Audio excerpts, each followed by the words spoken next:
Ton médecin a en moyenne 7 minutes pour te recevoir. 7 minutes pour t'écouter, t'examiner, te soigner. Aucune minute pour démonter les fausses croyances que tu traînes depuis l'enfance. Alors elles restent, elles se transmettent, et elles guident tes choix de santé depuis des années, sans aucune base solide. Voici 5 mythes qu'on prend rarement le temps de t'expliquer vraiment. Pas pour avoir raison, pour te rendre les bonnes décisions plus faciles.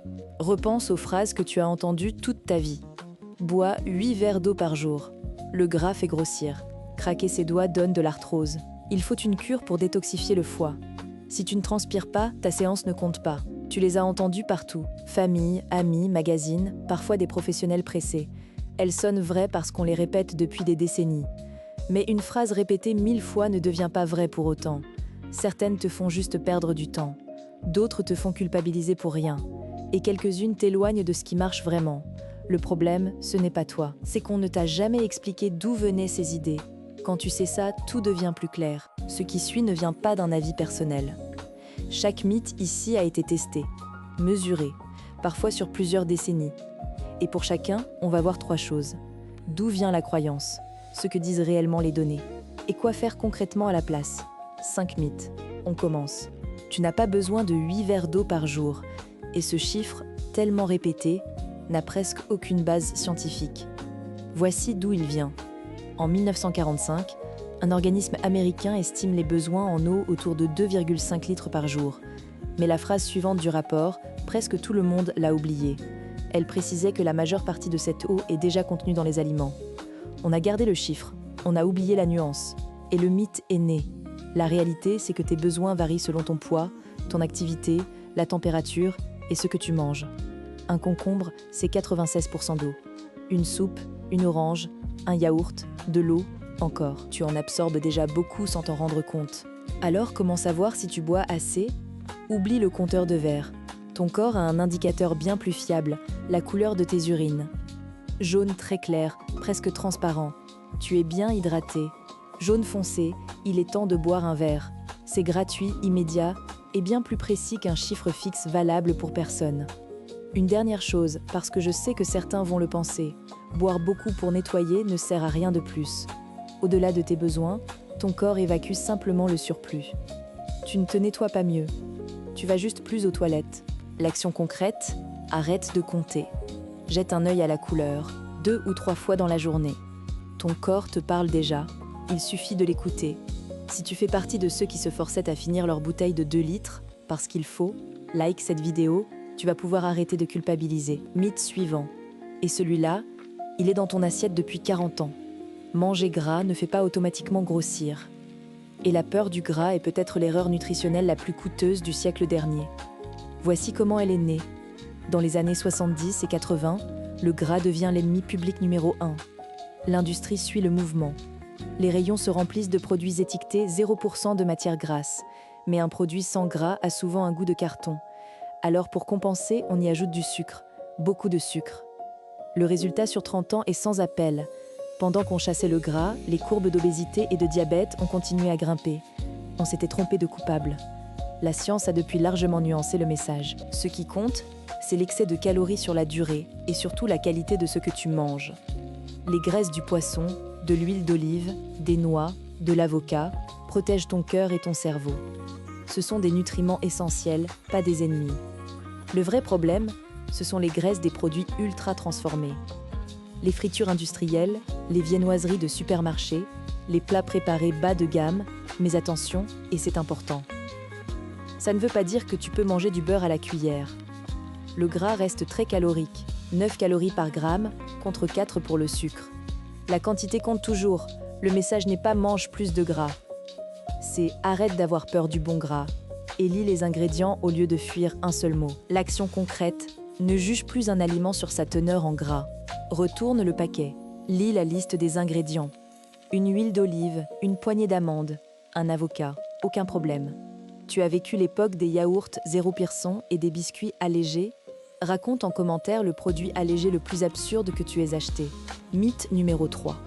Celui que presque tout le monde a testé sur ses propres mains. Faire craquer ses doigts ne donne pas d'arthrose. Et là, on a une preuve presque comique.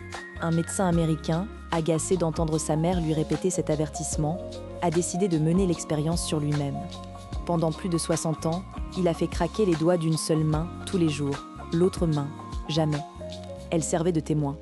Au bout de 6 décennies, aucune différence d'arthrose entre les deux mains. Ce travail lui a d'ailleurs valu un prix scientifique humoristique célèbre. Le bruit, lui, n'a rien d'inquiétant. Ce sont de petites bulles de gaz qui se forment et éclatent dans le liquide autour de tes articulations. Aucun lien avec l'usure du cartilage. L'action concrète. Arrête de culpabiliser pour ce geste. S'il dérange ton entourage, arrête par politesse. Jamais par peur d'une maladie qui n'a jamais été prouvée. On t'a fait peur avec celui-là étant enfant? Dis en commentaire qui te le répétait. Parents, profs, grand-mère? Le mythe suivant te coûte peut-être de l'argent en ce moment même. Aucune cure ne détoxifie ton foie. Ni le jus de citron du matin, ni le charbon actif, ni les tisanes à 30 € vendues comme miraculeuses. Et pour comprendre pourquoi, il faut juste savoir une chose. Ton foie est déjà l'usine de détoxification la plus efficace qui existe. Avec tes reins, il filtre ton sang en permanence, 24 heures sur 24, depuis ta naissance. C'est sa fonction biologique principale. Il n'a pas attendu qu'on invente le jus détox pour faire son travail. Voici le point que l'industrie du bien-être ne te dira jamais. Aucune étude sérieuse n'a montré qu'un produit détox améliore ou accélère ce processus. Aucune. Le mot détox sur un emballage n'a aucune définition légale ni médicale. C'est un argument marketing, rien de plus. Alors comment aider vraiment ton foie? Pas en ajoutant un produit, en retirant ce qui le surcharge. Moins d'alcool. C'est de loin le facteur numéro 1. Moins de sucre ajouté qui se transforme en graisse dans le foie. Moins de produits ultra transformés. Ton foie n'a pas besoin d'un jus le dimanche. Il a besoin que tu lui donnes moins de travail le reste de la semaine. Et ça, aucune marque ne peut te le vendre en bouteille. L'action concrète, la prochaine fois que tu vois détox sur un produit, repose-le. Concentre-toi sur ce que tu retires, pas sur ce que tu ajoutes. Sois honnête, tu as déjà acheté un produit détox? Moi le premier, on s'est tous fait avoir.